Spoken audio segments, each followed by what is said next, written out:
성도 여러분, 한 주일 동안 평안하셨습니까? 슬픈 일도 있었고 또 기쁜 일도 있었고 보람된 일도 있었던 한 주였던 것 같습니다. 우리 고 이석출 성도님 93세가 거의 다 되신, 어떻게 보면 장수하신 연세시지만 우리 곁에 안 계시다는 이 사실이 참 허전하고 마음이 아픕니다. 우리 가족들은 얼마나 더 힘드시겠습니까? 그러나 그분께서 보여주신 신앙의 귀한 아름다운 생활에 대한 믿음 때문에 그분이 하나님의 자녀로 사셨음을 생각할 때 우리가 다시 한번 용기를 갖게 됩니다.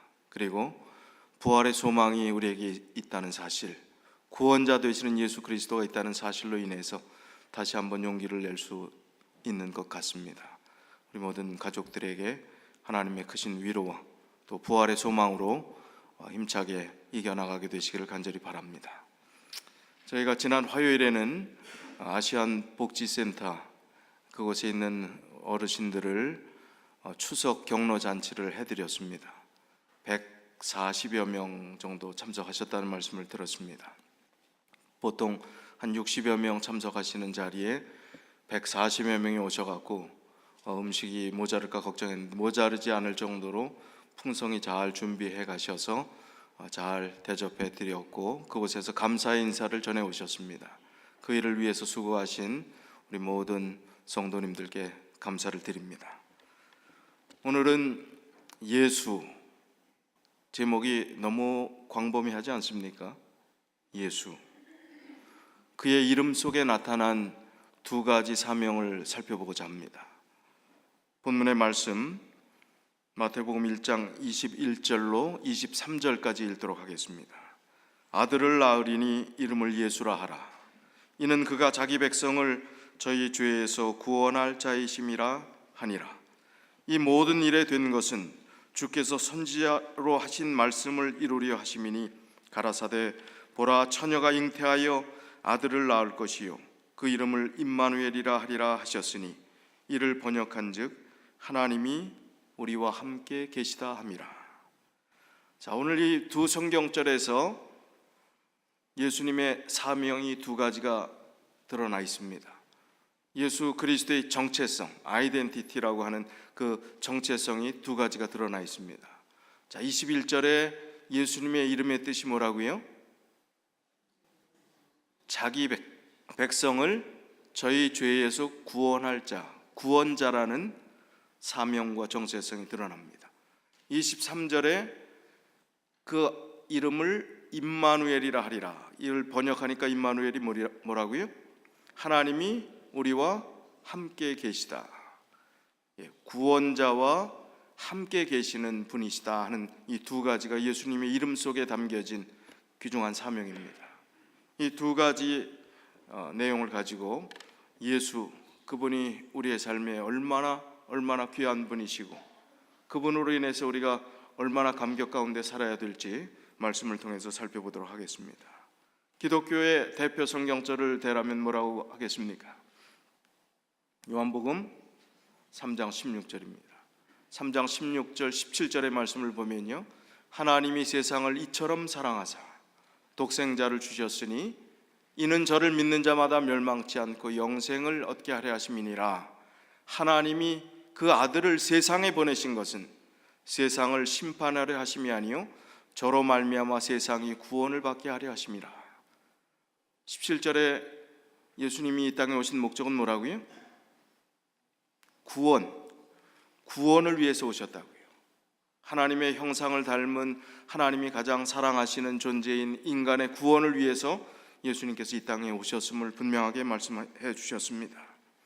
그리고 예수님께서 구원자임을 수없이 성경의 많은 부분에 말씀해 주셨지만 요한복음 10장 9절에 보면 내가 문이니 누구든지 나로 말미암아 들어가면 구원을 얻고 또는 들어가며 나오며 꼴을 얻으리라. 자, 내가 문이다. 그 문을 통해서 예수 그리스도의 삶에 들어가게 되면 구원을 받겠다. 예수 그리스도가 구원해 주시겠다는 하시는 것입니다. 그런데 사도행전에 보면 이 구원에 대한 개념들을 4장 12절에 보니까 다른 이로서는 구원을 얻을 수 없나니, 천하 인간의 구원을 얻을 만한 다른 이름을 우리에게 주신 일이 없음이니라 하였더라 라고 말씀해 주셨습니다. 자, 이 성경 구절로 인해서 기독교가 독선적인 종교다 라고 오해를 하기도 합니다.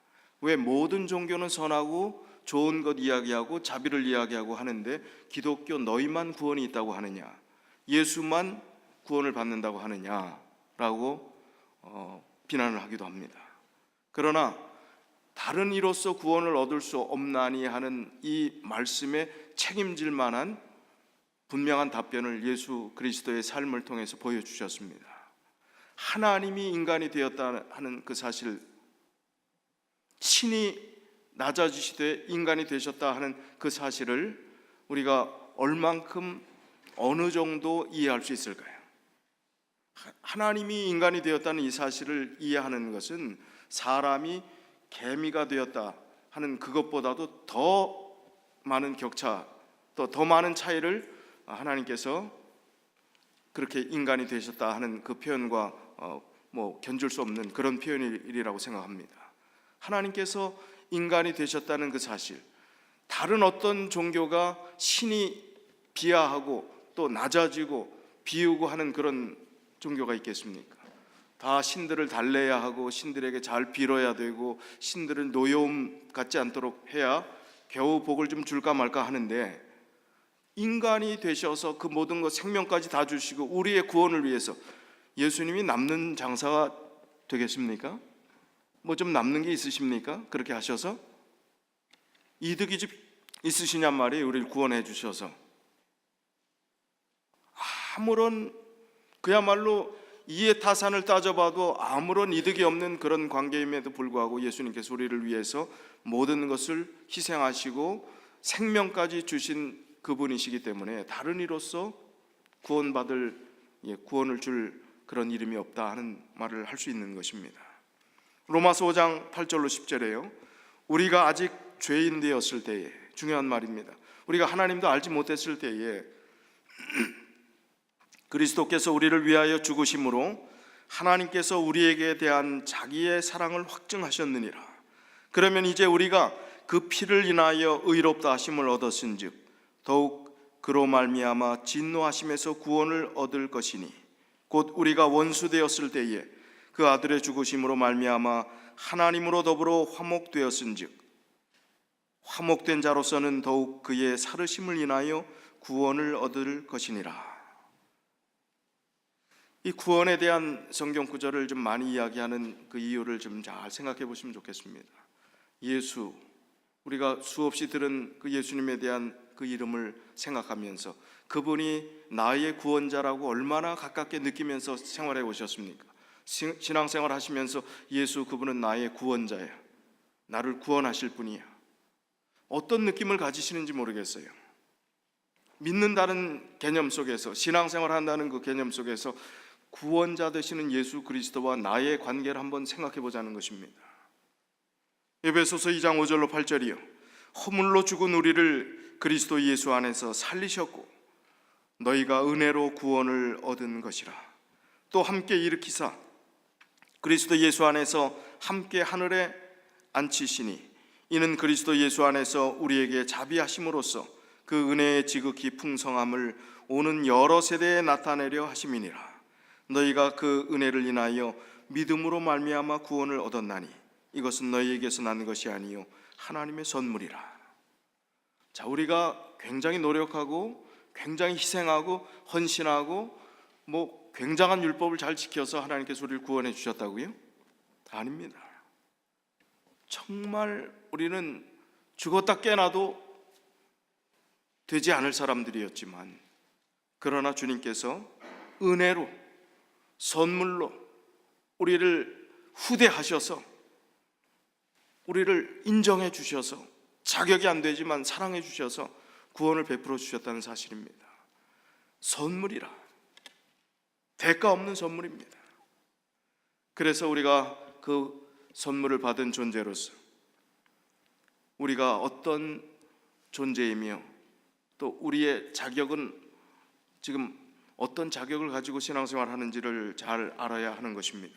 빌립보서 3장 20절로 21절에 오직 우리의 시민권은 하늘에 있는지라 거기로서 구원하는 자 곧 주 예수 그리스도를 기다리노니 그가 만물을 자기에게 복종케 하실 수 있는 자의 역사로 우리의 낮은 몸을 자기 영광의 몸의 형체와 같이 변케 하시리라. 우리의 시민권은 하늘에 있다고 그랬습니다. 하늘 백성이 되었다는 것입니다. 성도라는 이름이 붙여진다는 것은 얼마나 귀한 특권입니까? 자격이 있습니까? 우리 캐톨릭에서 성인 시성식을 하지요. 그리고 앞에다가 뭐라는 칭호를 줍니까? 세인트라는 칭호를 줍니다. 성 어거스틴, 성 바돌로메, 성 누구누구 하면 사람을 붙여서 거룩하게 합니다. 그거에 대한 거부감은 있지만 우리가 성도라는 이름을 가지고 있는 것은 조금 잊어버린 것 같아요. 우리도 하나님께서 성도라고 일컬어 주신다면 캐톨릭에서 세인트라고 성인이라고 하는 것과 다를 바가 뭐가 있겠습니까? 하나님이 그렇게 여겨주신다는 거예요. 그 성인이라고 시성된 사람들의 캐톨릭의 사람들을 보면 순교했거나 정말 보통 사람들이 추종을 불허할 정도로 따라갈 수 없을 정도로 귀한 삶을 살았던 분들에게 세인트라는 칭호가 붙여집니다. 그러나 기독교는 우리 같은 사람들을 세인트라고 붙여주십니다. 거룩한 무리라고요. 우리가 뭘 했다고요? 이렇게 연약하고 나약하고 주님께 불충한 이 비천한 우리들을 향해서 성도라는 이름을 붙여주시다니요. 얼마나 특권입니까? 얼마나 과분한 칭호입니까? 디모데전서 1장 15절 16절 미쁘다 모든 사람이 받을 만한 이 말이요 그리스도 예수께서 죄인을 구원하시려 세상에 임하셨다 하였도다. 죄인 중에 내가 괴순이라. 그러나 내가 긍휼을 입은 까닭은 예수 그리스도께서 내게 먼저 일절 오래 참으심을 보이사 후에 주를 믿어 영생 얻는 자에게 본이 되게 하려 하심이니라. 사도 바울처럼 열심히 일했던 사람이 어디 있습니까? 그의 생명을 바쳐서 최선을 다했던 사람이 어디 있겠습니까? 그러나 자기가 부족하다는 겁니다. 하나님이 보실 때 참아주지 않았으면 자기는 존재할 수도 없는 연약한 정말 죄투성이인 사람임을 이야기를 합니다. 고백 중에 정말 가장 낮춘 고백이 뭐예요? 자기가 죄인 중에 뭐라고요? 괴수라고요. 오래 참으셨다. 나 같은 사람도 오래 참으셨다. 오늘 사도 바울에 비하면 우리는 정말 발끝도 못 따라가는 존재지만 주님도 동일하게 이 말씀을 우리에게 하시는 것입니다. 일절 오래 참으심으로 주님께서 우리를 성도로 여겨주시고 하늘 백성으로 삼아주시고 우리를 구원하시는 그 은혜를 베풀어 주셨다는 이 사실은 정말 얼마나 감사한 일인지요. 이석출 성도님이 돌아가시고 그분의 삶을 우리가 가깝게 알 수 있는 계기가 되었습니다. 그전에는 워낙 과묵하신 삶을 사셨기 때문에 잘 알지 못했습니다. 우리 장례식에 참석하지 않으신 분도 계시기 때문에 제가 이석출 성도님의 삶의 교훈들을 좀 새기면서 우리의 좋은 신앙의 모본으로 삼고자 합니다. 이석출 성도님은 왜 말을 안 하셨는가? 길게 말씀 나눠본 분 거의 안 계시지요? 그냥 인사 잘 하시고 늘 같은 자리에 꼭 참여하시고 그리고 예, 아니요 짧은 대답만 하셨어요. 정말 화려한 생활을 하셨습니다. 영화 촬영 감독으로 전 세계 웬만한 유명한 도시 다 가보시고 음악의 스타들과 같이 생활하면서 세상에 정말 좋은 것 다 보셨습니다. 그러나 그것이 인생의 진정한 행복이 아님을 알고 더 중요한 행복은 하나님 안에 있음을 깨닫고 예수 그리스도를 개인의 구주로 영접하시고 1988년으로 제가 기억합니다마는 그때 침례를 받으시고 하나님의 백성이 되셨습니다. 우리 장남께서 그렇게 얘기하세요. 침례 받고 우리 교인이 되신 이후로는 말을 아끼셨다고, 조심하셨다고요. 실수할까 봐, 하나님께 누가 될까 봐, 불필요한 얘기를 통해서 사람들의 마음에 상처가 될까 봐 과묵한 길을 선택하신 것입니다. 입을 닫으신 것입니다. 입을 닫되 할 말만 하시면서 그의 말 속에는 사람들에 대한 부정적인 이야기가 없으셨다고 그랬어요. 긍정적인 말만 하셨다고 그랬습니다. 좋은 장점만 이야기하셨다고 했습니다. 얼마나 아름다운 신앙인의 자세인지요. 조금 더 젊으셨을 때 손자와 함께 본인이 운전하시면서 손자를 태우고 교회를 지나시면서, 교회를 들렸는지 지나시면서 우리 따님이 추모사 때 얘기하셨지요. 교회 건물이 보이니까 쓰셨던 모자를 어떻게 하셨다고요? 벗고 예를 표하셨다고요. 그게 그분의 마음이 중요한 거지 그 자체가 우리가 어떤 숭배의 대상은 아니죠, 교회 건물이. 그러나 그분의 마음 속에 하나님이 거하시는 성전에 대한 그 개념에 대한 그 간절한 구별됨, 그 애착, 존경심, 그런 것이 있었던 것입니다. 그래서 그런 마음의 표현을 하시는 그 삶의 모습을 가지고 살았을 때 평생 알지 못했던, 깨닫지 못했던 그 하나님을 만나서 그분을 알아가는 그 과정이 얼마나 행복하셨을까. 성경을 정기적으로 읽으시고 아침 저녁 예배를 드리시면서 주님과 대화하는 그 시간들을 정말 얼마나 귀하게 여기셨을까. 의식이 없어지기 전까지 그 말씀을 본인이 읽었던 사무엘하가 최근에 읽었던 마지막 성경이라고 가족들에게 들었습니다. 뷰잉할 때 여러분 보셨는지 모르지만 저는 잘 자세히 보지 못했는데 제 와이프가 딴 대목에서는 눈물이 안 났었는데 뷰잉하면서 눈물을 흘렸다고 그래요. 그래서 뭘 보고 그랬냐 그랬더니 우리 가족들이 그 아버님 손 가지런히 모은 그 손 아래에 성경, 하나님과 대화하고 말씀 나눴던 그 성경을 거기다 이렇게 놔주셨다는 거예요. 사랑하셨던 하나님과 교제했던 그 말씀과 더불어 끝까지 그의 삶을 마감한 그 아름다운 모습이 구원자 된 예수 그리스도를 영접한 삶의 생활화된 믿음의 본을 보이신 그분의 삶이, 평소에는 말씀하지 않아서 알지 못했던 그분의 귀한 믿음의 귀한 교훈들이 오늘 우리 가슴 속에 그대로 전달되었으면 좋겠다는 생각이 듭니다. 생활인이라 하는 뜻이 무엇입니까? 매일 그렇게 반복적인 삶을 살아가는 사람을 생활인이라고 이야기합니다. 믿음의 생활인. 그 과묵한 이 어르신 우리 이석줄 성도님이 많이 그리워질 것 같습니다. 우리 교회에 던져주는 울림이 크다고 생각합니다. 과묵이라는 이 단어를 우리가 곱씹어 봐야 할 것 같습니다. 하고 싶은 말이 많을 때 우리 입에 지퍼를 채우고 예수님께 가면 좋겠습니다. 억울하고 괴로워 견딜 수 없을 때 사람을 찾아 하소연하지 말고 바로 예수님께 가면 좋겠습니다. 사람이 밉고 하는 모양이 마음에 안 들어도 침묵하고 예수께로 가면 좋겠습니다. 그분께서 우리의 해답이십니다. 그분께서 우리 인생의 정답이십니다. 그분만이 우리의 구원자 되시는 분이십니다. 미 국무성의 고위 관리이면서 공산당 스파이로 13년간의 이중 생활을 했던 한 사람이 있습니다. 냉전 시대에 아주 유명한 인물이 되었던 사람입니다. 위테커 챔버스라는 사람이 이제 공산주의 소련 연방 소비에트 유니온의 첩자로 13년 동안 미 국무성에서 일하면서 모든 기밀들을 소련으로 다 넘겼어요. 그러다가 13년 뒤에 그가 공산주의의 환멸을 느끼고 다시 이제 미국으로, 민주주의로 그의 사상을 전향하게 됩니다.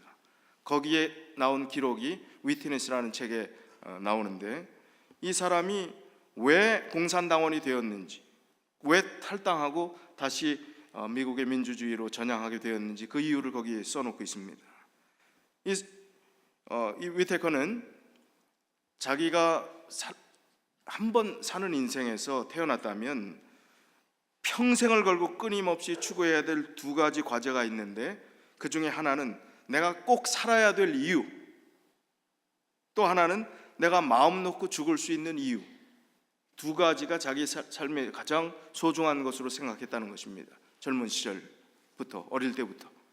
그런데 거기에 꼭 맞는 이론을 발견했는데, 그게 뭐예요? 공산주의 이론이더라, 이겁니다. 공산주의, 내가 살 가치가 있고 죽을 가치가 있다. 난 공산주의를 위해서 살고 죽겠다, 그렇게 결심을 한 것입니다.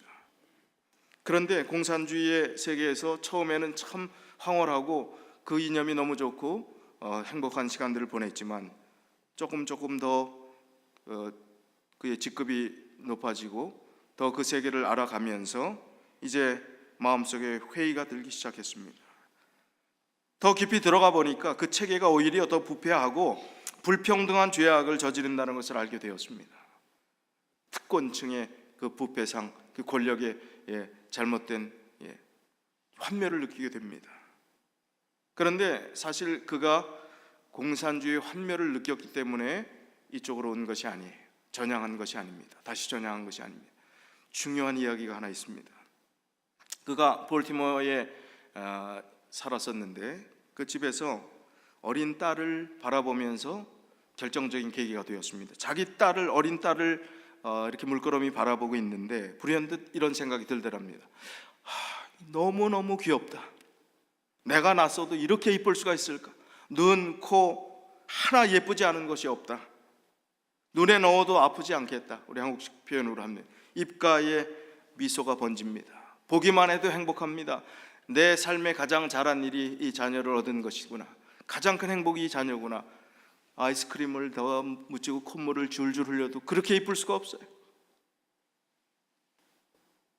그러면서 갑자기 이런 생각이 들더랍니다.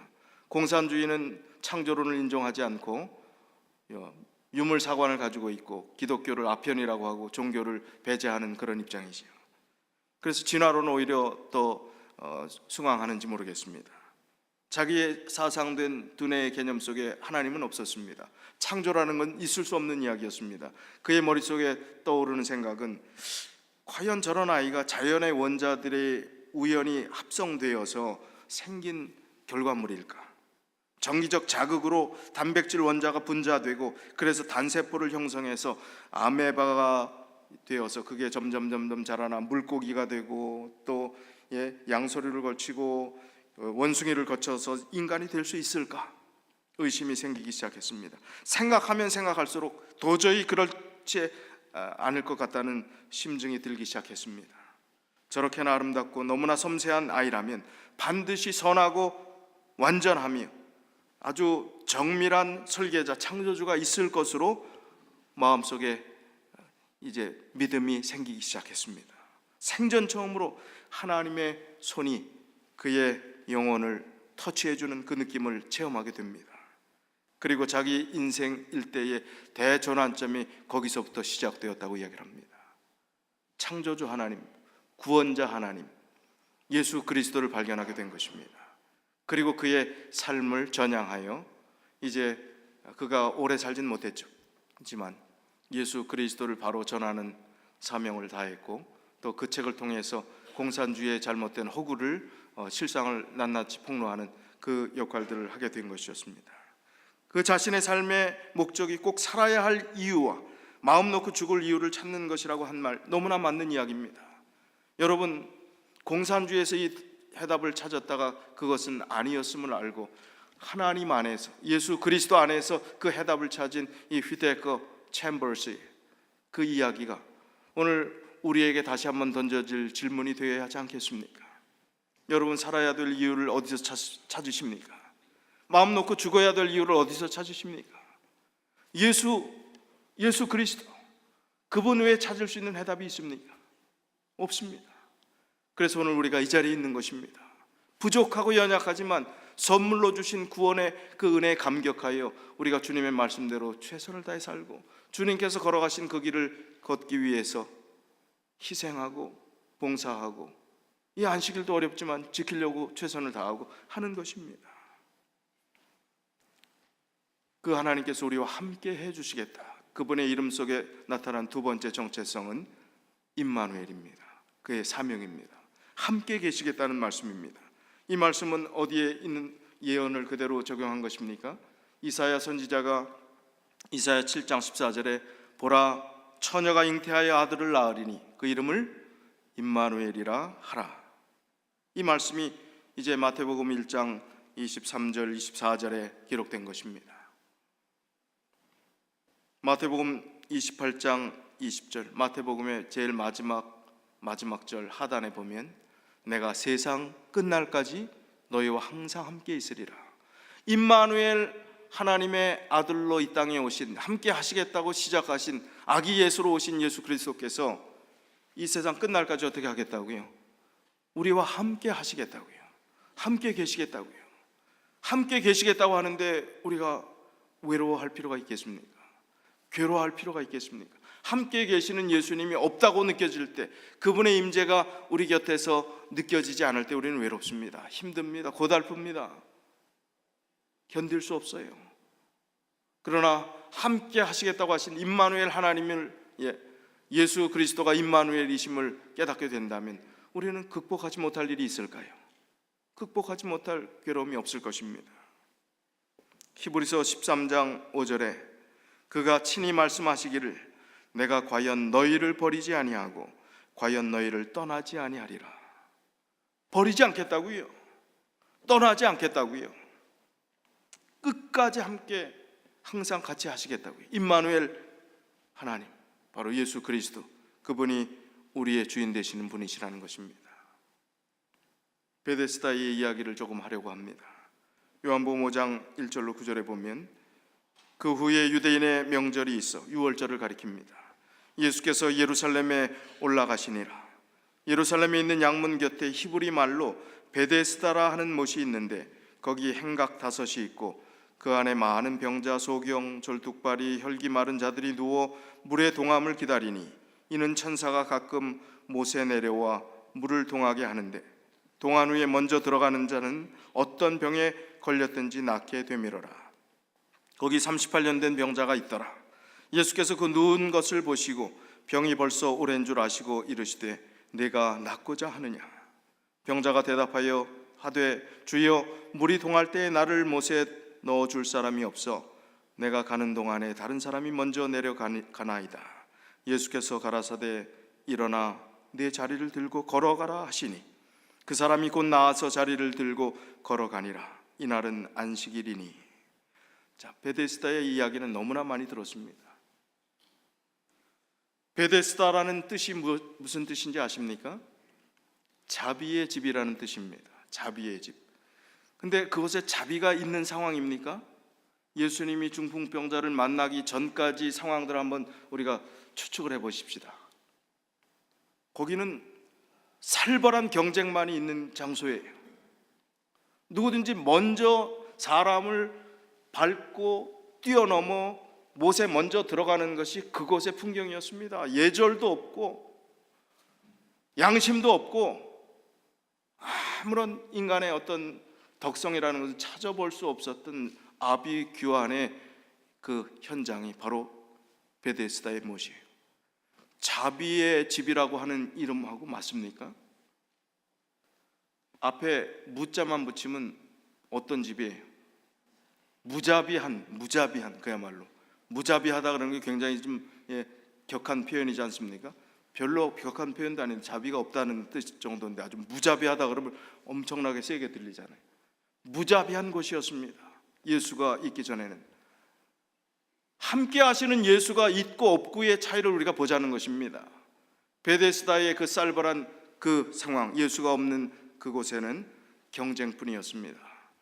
하나님 없이 살아가는 인생, 예수 그리스도 없이 살아가는 이 세상의 인생에 사람들 바라보지 않고 경쟁하고 짓밟고 올라서는 이 세상의 모습과 다를 바가 없는 삶의 현장의 모습을 그대로 보여주는 것입니다. 경쟁의 도가니, 무질서와 이기심만이 존재하는 무자비한 집, 경쟁과 한숨과 시기와 질투와 울분과 미움이 넘쳐나는 곳. 남들이 먼저 들어가서 치료받고 나오면 박수 쳐줬을까요? 남 잘 되는 꼴을 못 보는 것입니다. 왜요? 내가 치료받았어야 되는데, 내가 들어갔어야 되는데, 내가 혜택을 받았어야 되는데, 저 녀석은 별 병도 아닌 병을 가지고 저희 가서 고침을 받다니, 누가 좀 교통정리 좀 해주지 않나? 중증부터 표를 좀 나눠주지 않나? 별 생각 다 하지 않았겠어요? 울분만 있는 곳이었습니다. 그런 장소에 예수님께서 오십니다. 38년 된 속절없이 희망 없이 죽을 수밖에 없었던 그 병자를 향해서 예수님께서 다가오십니다. 예수님이 계신 베데스다, 예수가 빠진 베데스다, 예수님이 계신 베데스다에는 구원과 회복과 변화와 찬양이 생겨나게 되었습니다. 오늘 우리의 형편도 같습니다. 우리 자신의 신앙도 맞습니다. 우리 교회도 맞습니다. 예수가 빠진 신앙을 우리가 할 수 있습니다. 38년 된 병자가 살아왔던 그 삶의 유일한 방향은 낫고자 하는 것이었어요. 예수님이 내가 낫고자 하느냐 물었을 때도 동문서답을 합니다. 낫기를 원합니다라고 대답하기보다 뭐라고 그랬어요? 그 못에 나를 넣어줄 사람이 없습니다. 그래서 나는 이렇게 지금 이 모양, 이 형편대로 살 수밖에 없습니다. 정말 우리의 핵심, 구원의 본질, 예수 그리스도를 믿는 이유를 분명히 알아야 되는데 38년 동안 자기가 다른 방향에서 살고 있었다는 것, 그건 우리가 38년 이상 신앙생활을 했어도 예수 그리스도의 본질 없이 겉모양만 가지고 신앙생활을 할 수 있음을 이야기하는 것입니다. 예수가 빠진 교회는 상처 주고 상처 받고, 상처 준 사람 있느냐고 물어보면 나는 상처를 줘서 참 미안합니다, 그런 손들 사람이 좀 있을까요? 우리 교회 얘기가 아니라 교회가 그렇다는 얘기입니다. 오늘날의 교회들이 상처 준 사람은 없는데 상처 받은 사람은 다 있대요. 다 상처받았답니다. 예수가 빠진 교회는 상처투성인 교회입니다. 베데스다의 환자들이 들끓는 그 교회같이 그렇습니다. 그러나 예수 그리스도가 있는 교회는 치유되는 교회, 회복되는 교회입니다. 변화되는 교회입니다. 희망이 있는 교회예요. 찬양하는 교회입니다. 영광이 있는 교회입니다. 예수가 있는 교회, 예수가 있는 성도는 성령 충만한 삶을 살게 됩니다. 영적인 교제가 넘치는 공동체가 되는 것입니다. 오늘 예수 그리스도의 그 이름을 우리가 살펴보면서 함께 하시겠다, 이곳에 주님께서 오시겠다는 것입니다.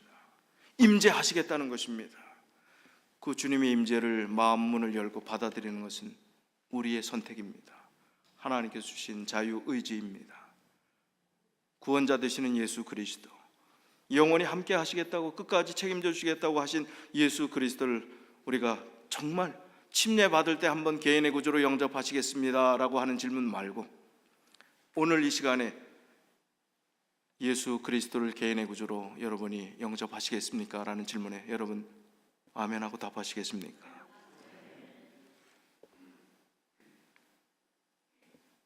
예수를 가슴에 품고 그분의 말씀을 마지막 자리까지 붙잡고 가신 우리 그리운 이석줄 성도님, 그 예수님의 사랑이 커서 더 열심히 믿음의 자리를 지키고자 결심한 유가족들에게 하나님의 크신 위로와 은혜가 넘치기를 기원드립니다. 우리가 예수 그리스도 구원자 되시고 임마누엘 하나님이 되신 예수 그리스도를 끝까지 놓지 않고 믿음의 삶에 더 큰 담력을 얻고 성령 충만한 믿음의 삶을 이어가시는 자비의 집 베데스다의 성도들이 되시기를 간절히 바라면서 말씀을 드리겠습니다.